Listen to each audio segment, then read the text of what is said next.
It's crazy though. It's crazy because you look at it and like all year long, like I'd venture to say we're one of the top couple tracks in the nation as far as radio prep. Yeah. And, ain't no one. Okay. We are the. Put some respect on our. I would venture to agree with that. Yeah. Anybody Air radio more turners humble. will Yeah. run for their money. Yeah. But that event's cool because the Stampede of Speed has a little of everything plus music because we start with a concert, but then we have small tire stuff, we have big tire stuff, we have bracket racing, we have top fuel cars, we got pro mods. Like that whole week is every single style of racing you can think of. And it's the craziest thing because you get all year long and he's killing himself radio prepping, and then we get to that event and then he's like, I don't know what to do with my hands. I can't get on the tractor. The tractor get a break the whole week. If it wasn't so foggy, I was going to park the tractor back here. Just turn the lights on. Man, John and Deere is joining us. Hey, Ethan Williams says I get a bonus this year if I can put a certain amount of laps on the tractors at the hood race. I want to speak on that. Let's speak on that. Let's speak on it. Y'all brought it up. Look, after the finals go down, then we'll do that. I get to tell my side of that. All right, I'm gonna tell your side. So, because I know people go ask like, why do y'all? Everybody's side of that. I got to hear people yelling at me in the stands. And don't hold back. Don't hold back. So wait. So like, what do you say to people about that? Because the track do be on kill. I'm gonna be real with y'all. But I see like after hood to hood, people was like quote unquote bashing, talking about it did more track prep than anything. So I've dealt with that over my career So a little bit about me history wise. I started here along with Eric. I started here, and then Eric went more of the NHRA route, the management here route. And I went more of the route of he knows. I just love working on the track. I'm a dumbass. So I just love killing myself for hours on a racetrack.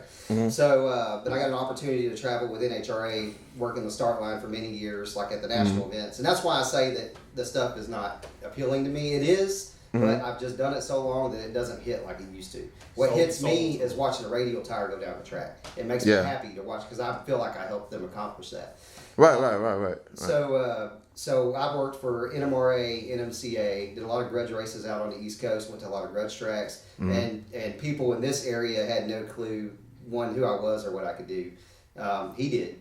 So as soon as I came back, he was like, what I did is I kind of took a leave of absence from the Motorplex to go do that. I was so busy out there doing that I was out there building, a reputation. I'm not saying I'm the best. I just... Not he the best. Yeah. So, but once I came back here, Eric knew because everybody, the Motorplex didn't have a good reputation for track prep at that point, and then Eric came in and took over, and Eric was throwing down, and then I came back, and he was like, "Let's show these motherfuckers what we can do." And I was like, "All right, I'll show them," and I know this is the best surface in the world. This right here is my baby.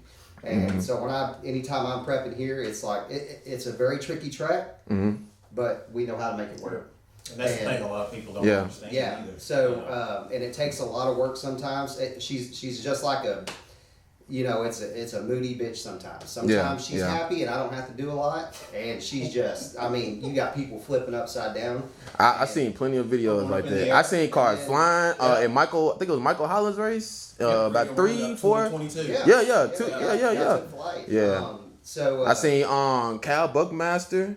He went up in the air and flipped on this side. Yeah. It's great when you get I've seen that all around the country. Traveling around doing the radial stuff. Like the radial stuff, that's what I enjoy about it. Not the wrecks, but just the fact of they hook so hard and they do wheelies. They do things that are just super impressive on a small tire. The separation. Yeah, it's the separation just makes you look and just be like, boy, you a bad member channel, boy. But like I said, one of those, hood to hood this year, and if everybody goes back and watches hood to hood last year, I'm talking 2 years ago, not this last one, but I didn't have to do a whole lot in that track. Even Derek Kelly came on and said that was the best racetrack I've ever been on. Thank you, Texas Motorplex. And that, when racers that are with names like that or these small tire guys come on and tell us that, that's why we do it. We don't come out here and make a ridiculous amount of money or killing. we spend long. How long does it take us to get the track ready, guys? Days before hood to hood. We're out here 2-3 days getting this thing ready for that race. Okay, so it takes a lot of it takes a lot of time. Yeah. You know, the day of, like you have DA, you have there's so many factors that factor into a race like that. Everything has to be clicking for you to not have to do a lot of prep to get those cars down the track. And unfortunately, that day we had a nasty dew point, and it was you have to prep like every 10 minutes. Yeah, every 10. So that's the rotation every 10 minutes. Whenever you're fighting conditions like that, when the dew's really bad, there's nothing you can do. You just drag, try to keep heating the track. So when the dew hits the track, it dissipates. If the track gets cold, you're in trouble. 1, 2. The classes there can be a little tricky because of the tires they allow. So you'll have a radial class that allows slicks. It's one of the few races that has that. Yeah. So you'll have a radial class that allows slicks, and these slicks guys will come in and it's too sticky for them. They'll wheel hop and they'll screw the track up. It'll take the sticky away, and then and then you have the radial guys that come up behind them, and it's like, well, what do? Do you stop and you spray between every pair? And bet your ass I will if I have to. Yeah. The problem is I'm a perfectionist and I want it right for everybody because if a slick tire comes up, wheel hops, destroys the surface or the groove, and some people don't move in or out, they continue to line up in the groove, it develops bald spots because the radial will take it away quickly. Right. And then you get to a point where you're like, well, I'm putting on a bad show because nobody's hooking. And now I need to stop. I need to scrape fill. I need to respray it. I need to clean the rocks off. Whatever it may be. And then the next pair comes up and it's another slick tire. And then they do the same thing. Okay. So I'm not blaming the slick tires. I'm just saying it's like different setups. You gotta adjust. You gotta adjust. Yeah. And when and me being a perfectionist, I'm not gonna just leave the track and say, oh well, they'll figure it out. We don't do that here. That's not. We've never been geared that way. I've never walked away from a challenge. And so as far as the hood for this year, that was my biggest fight, was the different types of tire in each class and trying to keep it ultra prepped. We were fighting the dew, and so that's why I had to drag a lot. And these guys, luckily, they understand that. The crowd, they get mad, but it's like, hey, look, I'm trying to make sure that these cars are hooking and going down the track. Right. And I've had event, as a prep guy, you live and die by your prep. Each event, you're either a hero or a zero. You take pride in what you do. That's so right. For sure. You can go to zero real quick. For sure. But and I've always lived by the motto, whatever you do, you go out there and you give it your all. If you're still struggling, as long as you're giving it your all, you're trying everything. You'll ask him, I'll change shit up in the middle of it if I feel like it's not working. Geez, we're going to do it this way this time. We're going to do this, we're going to do that, we're going to change this, we're going to do that, until I find something that's working for these guys. Because track prep is not just one thing. You don't go out and just spray a bunch of glue. You don't go out and do the same thing every time. Yeah. You have to. That's what everybody thinks. Yeah, they think that. I'll break it down. Yeah. As far as prep, there's you have three basic things. You have your pre-preparation, which gives you your base, which everybody knows a racetrack is tire rubber. Okay. So you want to have fresh rubber. You don't want to go into it with a bunch of old rubber. So what we do is we spend 2 or 3 days in advance of a race like that. We're out here with rotators. We're out here with flat drags. We go through. If you were to go down to the top end of the track where we keep all of our old tires, you would be amazed. You'd be like, "Damn, is this like a tire recycling facility?" Please take them when y'all come to Motorplex next time. Go down there and take some tires. It looks like a ghost town of used up tires that we go through to try to make sure we put the proper amount of rubber on this track. Right. And I'm the type of guy, I'm gonna put more than I need, and then a lot of guys see me go out there and I'll scrape the top off. I'll make it baby smooth. I can take a scraper, and he knows that I can go through and scrape, and I can feel the low spots. It'll jar my teeth when I'm scraping, and then I'll stop, and you'll see me just randomly stop and start laying rubber. It's because I feel something that I don't like. Because these tires are going to feel it. If I feel it, the tires are going to feel the low spot. Right. Shoes all year. Right. We don't change shoes. We wear the exact same shoes from the start to the end of the year. Going off of that, how many shoes do you think we go through here? I go through at least 5 sets. I usually go through 2, but I buy a certain type of shoe. Yeah, I'm about to say you get the. I seen all the prep and stuff. There's a certain Under Armour shoe. It's called Road 2 that I don't know that they make them anymore, but it's the only shoe other than the Oakley Bite that will last on that type of prep for long periods of time. Yeah. We found out the new ones. Right, the new ones didn't last. I tried a pair of these and they didn't last but one day a couple weeks ago for the Legion of Demons deal. So yeah, those are marked out. I got my Brooks, so I'm gonna try Brooks, and we're gonna have 3 different shoes. We're gonna figure out. Under Armour decided they wanted to so we'll discontinue the shoe. Yes, sir. We'll go out there and between every event or every other event or whatever, Eric will take the scraper out there and we'll scrape all that rubber off because that rubber gets old, brittle. It's hard to bring it back to life. We'll scrape it all off and rotate and try to lay down fresh rubber again. We'll start all over. So it's a whole process. And then once you get it where you want it, then you start laying the spray on. And then and you'll hear me say this a lot on the first day of every Radial race. Well, the track's still green. It's still green. It's still green. And everybody will go out there and say, "Oh man, this bitch feels good."